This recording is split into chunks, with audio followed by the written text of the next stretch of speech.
আসসালামু আলাইকুম। আমি আজকে নতুন একটি রেসিপি নিয়ে আপনাদের মাঝে এসেছি। আমার রেসিপিটা শুরু থেকে শেষ পর্যন্ত দেখবেন।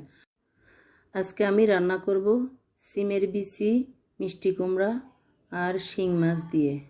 আপনারা আমার মতো করে রান্না করবেন। প্রথমে আমি শিং মাছ কেটে ধুয়ে নিয়েছি, একটি বাটিতে নিয়েছি। এরপর দিয়ে দিব স্বাদমতো লবণ, 1 চামচ হলুদ গুঁড়া দিয়ে ভালো করে হাতের সাহায্যে মিশিয়ে নিব। মেখে এরপর আমি একটি কড়াইতে পরিমাণ মতো তেল দিব। তেল গরম হয়ে আসলে দিয়ে দিব শিং মাছগুলো। এক এক করে সবগুলো শিং মাছ আমি হালকাভাবে 5 মিনিট ভেজে নিব। ভাজা হয়ে গিয়েছে, এ পর্যায়ে আমি তুলে নিব। এরপর একটি কড়াইতে আমি সিমের বিচি দিয়ে দিব। সিমের বিচিগুলো আমি আগে থেকে ভেজে পরিষ্কার করে ধুয়ে নিয়েছি। এরপর দিয়ে দিব পরিমাণ মতো পানি, দিয়ে দিব পেঁয়াজ কুচি, স্বাদমতো লবণ, 1 চামচ রসুন বাটা, 1 চামচ হলুদ গুঁড়া, 1 চামচ মরিচ গুঁড়া, পরিমাণ মতো তেল দিয়ে ভালো করে নেড়ে চেড়ে ঢেকে 5 মিনিট সিদ্ধ করব। 5 মিনিট পর আমি মিষ্টি কুমড়া কেটে নিয়েছি। মিষ্টি কুমড়াগুলো আমি ধুয়ে নিয়েছি এবং সাইজে একটু বড় করে কেটে নিয়েছি।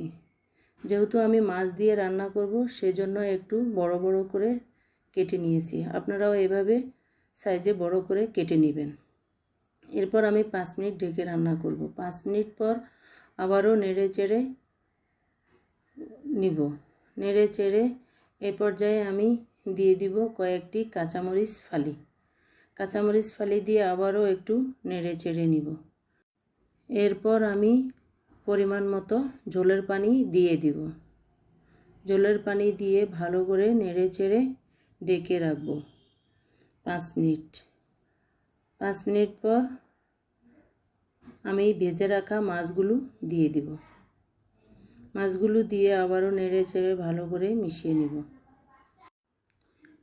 এরপর ঢেকে রান্না করব 5 মিনিট। 5 মিনিট পর ঢাকনা তুলে আবারও নেড়ে চেড়ে দিব।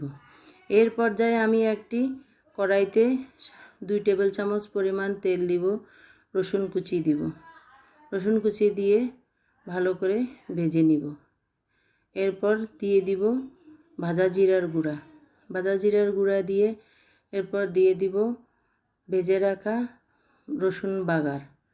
রসুনের বাগারটা আমি দিয়ে দিব। দিয়ে ভালো করে নেড়ে চেড়ে নিব। তারপর দিয়ে দিব ধনিয়া পাতা কুচি। ধনিয়া পাতা কুচি দিয়ে আবারও একটু মিশিয়ে নিব। মিশিয়ে এর পর্যায়ে আমি আরও 2 মিনিট ঢেকে রান্না করব। এরপর হয়ে গেল আমার সিমের বিচি দিয়ে শিং মাছ মিষ্টি কুমড়ার তরকারি। আপনারা আমার মতো এভাবে সহজ উপায়ে রান্না করে খেয়ে দেখবেন। ভিডিওটি ভালো লাগলে লাইক, কমেন্ট, শেয়ার করে দিবেন। আল্লাহ হাফেজ।